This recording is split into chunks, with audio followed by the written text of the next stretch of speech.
Kanjikode IIT വിദ്യാർത്ഥിനിക്ക് നേരെയുള്ള ആക്രമണത്തിൽ പ്രതിയെന്ന് സംശയിക്കുന്നയാൾ പിടിയിൽ. യുവാവിനെ ഇന്ന് പാലക്കാട് എത്തിക്കും. പെൺകുട്ടി തിരിച്ചറിഞ്ഞാൽ അറസ്റ്റ് രേഖപ്പെടുത്തും. ഗോകുൽ ചേരുന്നുണ്ട് വിവരങ്ങൾ നൽകാനായി. ഗോകുൽ, ഈ പെൺകുട്ടിയെ തിരിച്ചറിഞ്ഞാൽ ഇന്ന് തന്നെ അറസ്റ്റ് രേഖപ്പെടുത്തും അല്ലെ? വിശദവിവരങ്ങൾ എന്താണ്? അതായത് കഴിഞ്ഞ ഫെബ്രുവരി 23-നാണ് IIT-യിൽ വിദ്യാർത്ഥിനിക്ക് നേരെ ആക്രമണം ഉണ്ടായത്. ഒരാൾ വിദ്യാർത്ഥിനിയെ അടിക്കുകയാണ് ചെയ്തത്. ഇത് ആരാണെന്നുള്ള വിവരങ്ങളൊന്നും തന്നെ അന്ന് പുറത്തു വന്നിരുന്നില്ല. പിന്നീട് പ്രത്യേക അന്വേഷണ സംഘം ഉണ്ടാക്കുകയും വലിയ രീതിയിൽ അന്വേഷണം വ്യാപിപ്പിക്കുകയും ചെയ്തു. ഇതിനിടയിലാണ് ഒരാളെ വെസ്റ്റ് ബംഗാളിൽ നിന്ന് പോലീസ് പിടിച്ചത്. ഇത് പ്രധാനമായും സംശയിക്കുന്നത് ഇയാൾ ഈ ആക്രമണം നടന്നതിന്റെ പിറ്റേ ദിവസം ഈ IIT-യിൽ നിന്ന് സ്വന്തം നാട്ടിലേക്ക് പോയി എന്നുള്ളതാണ് പോലീസ് ഇയാളെ സംശയിക്കാനുള്ള ഒരു കാരണമായത്. അതോടൊപ്പം തന്നെ ചോദ്യം ചെയ്തപ്പോൾ ഇയാൾ പറയുന്ന പല കാര്യങ്ങളിലും അവ്യക്തതയുണ്ടെന്നും പോലീസിന് മനസ്സിലായി.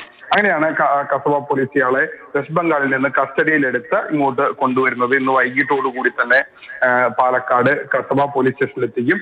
അതിനുശേഷം ഈ യുവതിയെയും വിളിച്ചു വരുത്തും. യുവതി ഇയാളെ തിരിച്ചറിഞ്ഞാൽ അറസ്റ്റ് അടക്കമുള്ള നടപടികളുമായി മുന്നോട്ട് പോകും. ഇപ്പോൾ ഒരു സംശയത്തിന്റെ പേരിലാണ് ഇയാളെ കസ്റ്റഡിയിലെടുത്തത്. കാരണം ഇയാൾ പറയുന്ന ചില കാര്യങ്ങളിൽ വ്യക്തതക്കുറവുള്ളത് കൊണ്ടാണ് ഇയാളെ കസ്റ്റഡിയിലെടുത്തത്. പക്ഷേ ഇയാളാണ് പ്രതി എന്ന് ഇപ്പോഴും പോലീസ് ഉറപ്പിക്കുന്നില്ല. ശരി, ഗോകുൽ VS ആണ് വിവരങ്ങൾ പങ്കുവച്ചത്.